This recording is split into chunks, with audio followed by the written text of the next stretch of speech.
पासे पंहिंजी सिंध में कारोकारी जेको गैरत जे नाले ते जेको न्याणीअ जो क़त्ल थिए पियो, इन जी इस्लामी तौर ते तव्हां कीअं नथो ॾे? इहो ग़लति आहे, लेकिन भॼी शादी करण जी बि इस्लाम इजाज़त नथो ॾे। ज़बरदस्तीअ जे निकाह जी बि इस्लाम इजाज़त नथो ॾे। वली ऐं वारिस जे मर्ज़ीअ खां सवा निकाह जे हवाले सां बि शरीयती रहनुमाई वठणी पवंदी। सिस्टम जे तरफ़ अचणो पवंदो ऐं उहो सिस्टम जेको इस्लाम ॾिनो आहे, जेको क़ुरान ॾिनो आहे, जेको शरीयत ॾिनो आहे। मग़रिब जो सिस्टम कारोकारी जे तरफ़ पियो वञे, मग़रिब जो सिस्टम तबाह ऐं बर्बादी जी तरफ़ पियो वञे, मग़रिब जो सिस्टम पीउ माउ जे जनाज़नि पढ़ण जे तरफ़ पियो वञे, मग़रिब जो सिस्टम घरां भॼाइण थो सेखारे।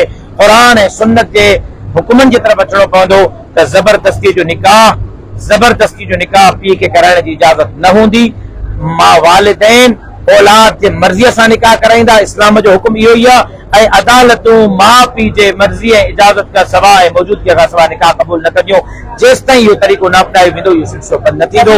कंहिं बि क़ीमत ते कारोकारीअ जी हौसला अफ़ज़ाई नथी करे सघिजे। कारोकारी इस्लाम में जाइज़ न आहे, शरीयत में जाइज़ न आहे।